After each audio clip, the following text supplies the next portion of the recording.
This is a show all about the movies. This is a show for you. We've got a film grad present and he knows the drill. He's got all the info for you. He's got no spoilers and no BS. He's putting all the movies to the test. This is the Film Grad Show. Hello film fans and welcome to Film Grad Reviews. My name is Heath and this is my look at Star Trek Into Darkness. So I'm going to preface this video by saying I am not a Trekkie at all. I did not watch the original films, I did not watch the original series, I didn't watch Next Generation, anything. I tried watching Enterprise once and was bored. Which kind of sums up my feeling of the whole franchise up until now. It's boring to me. It was more technical than anything from my experiences, which I'm probably going to send a lot of Trekkies into a nerd rage. I was always a Star Wars fan. It wasn't all that technical. They went light speed because they went light speed. That's why. But there is actually an equation in Star Trek for warp. You know, I don't blame Trekkies or Star Trek fans. It's a cool series if that's what you're into. But I personally was not a fan. However, when the reboot came out in 2009, I was really excited because I was an Abrams fan. I really liked Lost, and I thought that it was going to be a good film. Plus, the trailer looked awesome. So, when I saw the film, I was blown away. It's one of my favorite sci-fi films and has only been dethroned recently by Star Trek Into Darkness. So what I'm going to do is give a little synopsis of what happens and kind of my take on things. So the film opens up a few years after the original events of Star Trek, I believe. We see Kirk and Bones, or McCoy, on this primitive planet, and they're running from these aliens, but they are humanoids. And they're chucking spears and chasing them because Kirk has stolen something from them.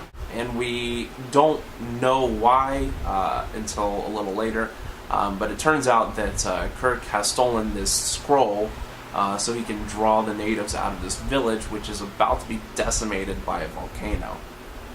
Now, the prime directive that the Enterprise crew has to abide by states that they can't interfere with burgeoning societies because it would derail the natural order of things. It would influence them in a way that they wouldn't have been influenced naturally. And they want to prohibit that. However, I think the running joke with Star Trek is that in every episode they violate the Prime Directive. Spock is actually in this volcano with this freeze bomb, and he is going to utilize it to render the volcano inert and saving this civilization. But naturally, the way things would have panned out is that this civilization would have been destroyed by this volcano, so therefore they're violating the Prime Directive, but whatever. So they get back to the Enterprise, and Spock is still in this volcano because his cable is snapped from the shuttle. He can't get back in, and they can't beam him aboard because of interference or something or other. So the only option is to leave Spock there. But Kirk decides to go after him and save him. So they have to hover over the volcano and beam him aboard that way because they needed a direct line of sight, apparently. So they beam Spock aboard and all is well. Until it's not well. They go to back to Starfleet and they get called in, Spock and Kirk get called into Pike's office, who is now working a desk with Starfleet, and he goes over the mission details with Kirk, and essentially his report said that there was nothing important that happened, while Spock's report detailed everything. Pike gets angry, and so does the Starfleet, and they take the Enterprise away from Kirk. But because Pike feels that there's something about Kirk, that he has this great ability to lead, and he's going to be a great captain, he brings him aboard as his first mate, or first lieutenant, rather. At this point, there is an attack in the archives in London, so all the captains and first lieutenants gather together in a singular room and discuss protocol and what the next step is going to be. Kirk points out the fact that it's a little unusual that they blew up the archives and that they're all now meeting in one room, because it would be like shooting fish in a barrel, essentially, if they wanted to, I don't know, get rid of all of the captains of Starfleet. Marcus, who is played by Peter Weller, RoboCop, agrees, and at that point, all hell breaks loose as somebody starts shooting into the building. We discover that it's John Harrison, played by Benedict Cumberbatch, and he has a vendetta against Starfleet. So after the mayhem ceases and Kirk blows up his ship, but we see that he gets warped somewhere else. Marcus grants Kirk permission to take the Enterprise and go after him, but he also gives him 72 high-tech torpedoes and as a weapon. So they trace Harrison back to the Klingon homeworld, which is awesome. The Klingons are terrifying. As I said, I didn't watch Star Trek, and that includes Next Generation, but I know of Worf, and he's always just been like a forehead to me. That's all I've ever seen. But he wasn't scary. The difference with Abrams' Klingons is that they are terrifying. And in this moment, when they are about to kill the Enterprise away team, a mysterious figure comes out and starts shooting them and the Klingons and taking them out and beating the hell out of them. And we see that it is John Harrison, who has come to the away team because he has been threatened by Sulu, who is now captain, while Kirk is away. And he has said that he has 72 high-tech torpedoes pointed at him and ready to take him down. Harrison comes and turns himself in. It's at this point that we discover that he is not actually John Harrison, but he is actually Khan, who is a well-known villain in the Star Trek universe, who was made immortal by Ricardo Montalban in the original series and the second Star Trek film, Wrath of Khan. It's at this point that Kirk starts second-guessing pretty much everything that Admiral Marcus has told him about what's going on. And before he gets a chance to confront him, they are approached by this massive ship. It dwarfs the Enterprise. But apparently only has a crew of like 8 people. When you see the inner workings of the Enterprise, you see the bridge, which alone has like 10 people on it. But then you also see all of the maintenance levels in the engine room and all of the people, like nurses and doctors. I mean, the Enterprise must have a huge crew. But this ship, I guess because it's only seen for a few minutes, there's only like 4 or 5 people on the bridge. So that was kind of unusual to me. But anyway, so a big battle ensues, and then, Star Trek. So I liked Star Trek Into Darkness. It was a great follow-up to the original reboot of the new Trek. I saw it in 3D IMAX, which was an awesome experience. I could give or take the 3D, but the IMAX was definitely incredible.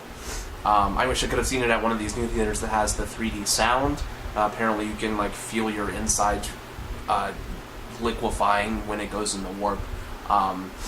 But alas, there is none where I live, so I have to wait for that for home theater, I guess. My favorite part of the film has got to be Benedict Cumberbatch. I don't have this love affair with Ricardo Montalban like many of the Trekkies do, because I've never seen the film or the original episode. So I was going into this a con virgin, if you will, and I have seen Benedict Cumberbatch in Tinker Tailor Soldier Spy, and of course Sherlock, and am a big fan. I wish he was like in everything that I saw, simply because he's so good at what he does, and he can really hold the screen. And as he explained his plight as Khan to Kirk, I mean, I was ready to like give him the keys to the ship, if the ship has keys. So I was right on board with Khan. Tears and it's very emotional, very, very well done. And all I've ever seen of Montalban's Khan is that he had like this outrageous long hair and didn't show much emotion. So it's definitely a different end of the spectrum with Benedict Cumberbatch's Khan. So that's probably my favorite part of it. Of course, you've got the lens flare that Abrams made popular with the original Star Trek film. I like the lens flare. It makes things look sterile and clean and sci-fi. It's cool. But probably the most impressive two scenes, technically to me. One when they're in warp. It has this shadowy look to it as they're going through warp, and they're trying to escape that huge ship, and they get this reading that there's something coming out behind them really fast, and Sulu's like, what is that? And it turns out to be that huge ship that's going faster than them because it has higher warp capabilities. So it shoots photons or whatever at the Enterprise, and it like spins out of warp, and that's such a cool scene because they end up like somewhere in space because they've spun out of warp. And then the next scene would be when Khan and Kirk are trying to get aboard that large ship, and they're trying to go through a small port garbage chute, and it's these two like 6 foot tall guys going through like a 8 foot wide hole or something, and they have to shoot across like miles of space where there's all this debris, so they're having to like maneuver in these spacesuits, and it's really cool to see like the heads-up display show like the path that they've got to take to get in there. I mean, that was really cool. Thanks for watching my review for Star Trek Into Darkness. I hope it convinced you to go see it if you were on the fence before, and if you've already seen it, I hope you enjoyed it. Please like, subscribe, comment, go read my blog. There's a link to it down below, and I will see you next time.